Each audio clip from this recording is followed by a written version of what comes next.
Hello divas, welcome back to the channel. Today we are doing a different kind of video. Today I'm going to be talking about everything wrong with Wuthering Heights, going from what we know so far. So let's get straight into it. Wuthering Heights is a novel that was published in 1847 by Emily Bronte. There has been a few adaptations since then. I believe there's been 2 films and an ITV miniseries that aired in 2009. However, there is a new adaptation that is coming out next month that's been produced by Emerald Fennels, and this has sparked a lot of debate and a lot of controversy online. So today we're going to be talking about that and people's views on it. If you don't know who Emerald Fennels is, I'm sure that you will be familiar with some of her work. She is an English actor, filmmaker and writer. Her works include Saltburn and Promising Young Woman, which she actually won an Academy Award for. She also acted in The Crown, Call the Midwife, and she did briefly appear as Midge in Barbie. Now, straight away, I have mentioned 2 other movies that Emerald has worked on with both Jacob Elordi and Margot Robbie, meaning that Emerald already knew both of these actors, which does make me wonder how much thought really went into casting during Wuthering Heights. It makes me wonder if Emerald simply chooses people that she knows, that she likes, or if it's just because they're big enough to bring attention to their projects. It's not really the kind of thing that I would like to assume about such a creative person, you know, someone in the industry who I do admire. I think she's great. But it is difficult for actors who have such incredible amounts of talent to actually be scouted or casted. And it's really frustrating to see people like Jacob Elordi and Sydney Sweeney just get given so many main roles and other people not get the chance. Don't get me wrong, I do think Jacob is incredible and I enjoy watching him. But he does act in things that make me think, why the fuck have you been cast? For example, Priscilla, I did not think that Jacob should have played Elvis. I don't think he suited that. And now Heathcliff. I don't agree with the casting of Jacob as Heathcliff. Now there's been many discussions online about Heathcliff's race and the fact that this is such an integral part of the story and how he is treated by other people throughout Wuthering Heights. The Bronte Parsonage Museum has described there as being a number of possibilities about Heathcliff's racial identity, with suggestions that he has a black African heritage, and parts of the story have been linked to the idea of him being brought to Liverpool by the slave trade. This has been supported by the interpretation of the quote, "and you were kidnapped by wicked sailors and brought to England." Now, Bronte also described Heathcliff as being a dark-skinned gypsy, so what we can assume, even though it's not been explicitly mentioned, is that Heathcliff is a person of colour, whether that's Indian, African, or potentially even Spanish. So why was Jacob Elordi, a white man, cast as Heathcliff? This is one of the biggest issues that people have with this adaptation, and I can see why.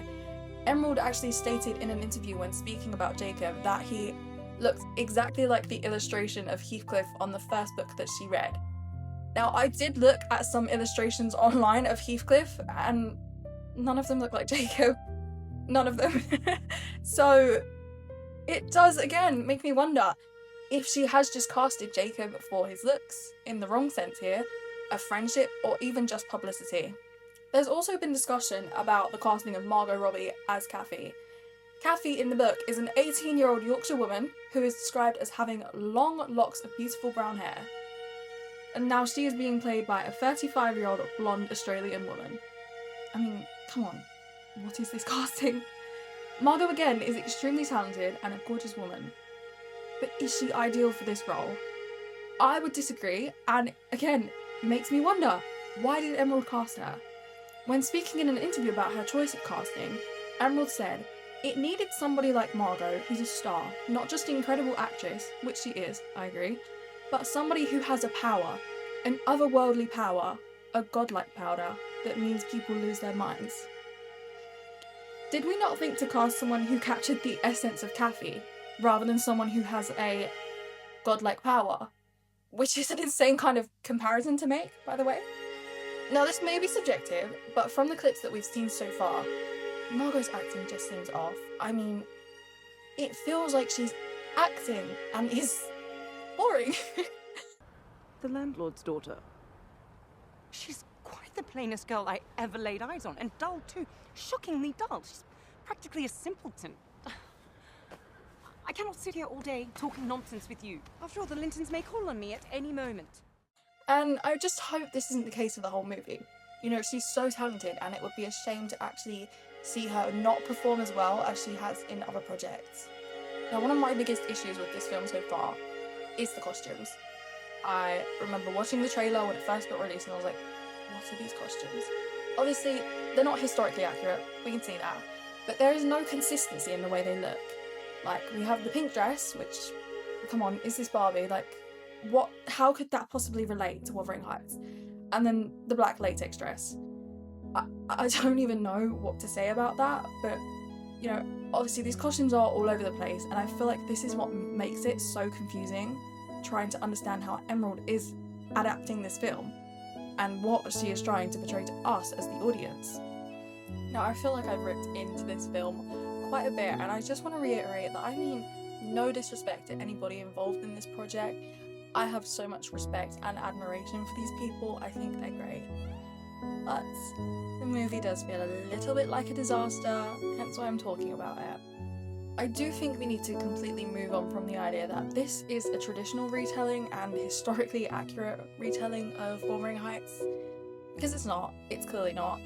And I think that's what's making people so frustrated about the movie, is they think it's just a retelling. So I have found a couple theories on what this adaptation could be, so we're going to go through those. So the first is the idea that the story is being told either through Emerald's eyes or as a young adult reading the novel who are kind of inserting themselves into the story. This idea could be plausible. I mean, if you're reading a romance novel and actually imagining yourself in it, you are probably going to cut out all the bad stuff, which, you know, Emerald has cut out some key themes of the story, some sensitive topics, such as Heathcliff's race.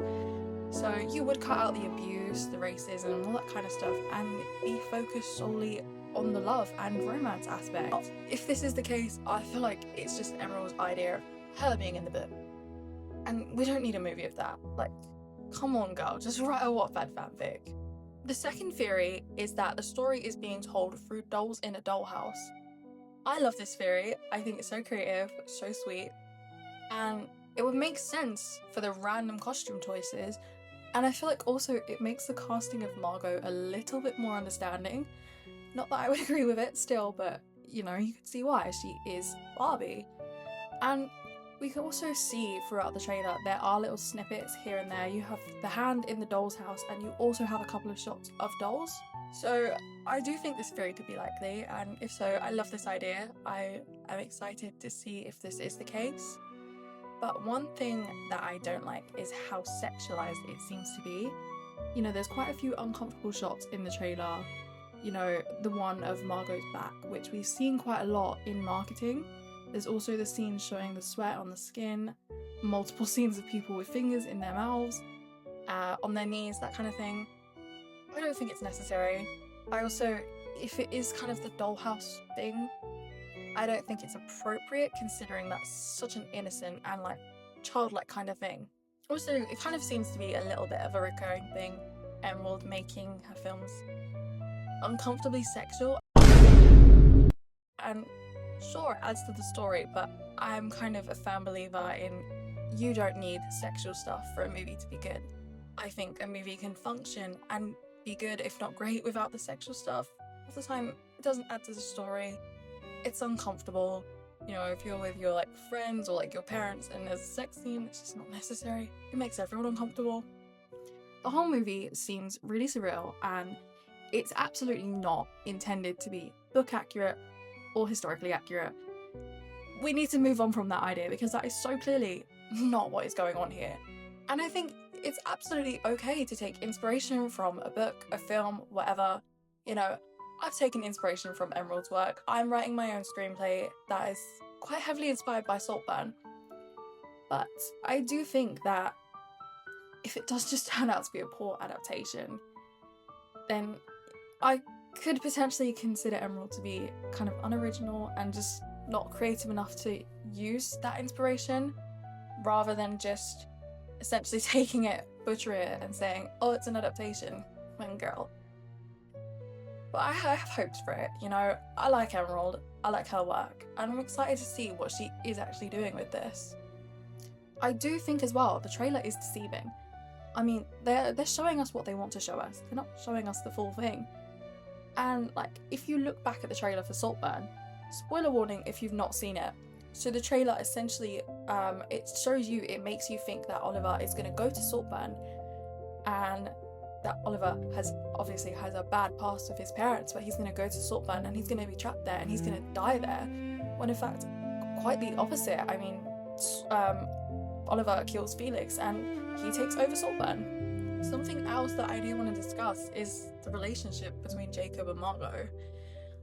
Now, it's no secret that PR stunts do exist to bring publicity and news to film and media, which could be the case with these two. So Margot has said that her and Jacob grew codependent on set and that she felt lost without him. She also recently gifted him with matching signet rings that I believe were engraved with Cathy and Heathcliff. It's all quite romantic, guys.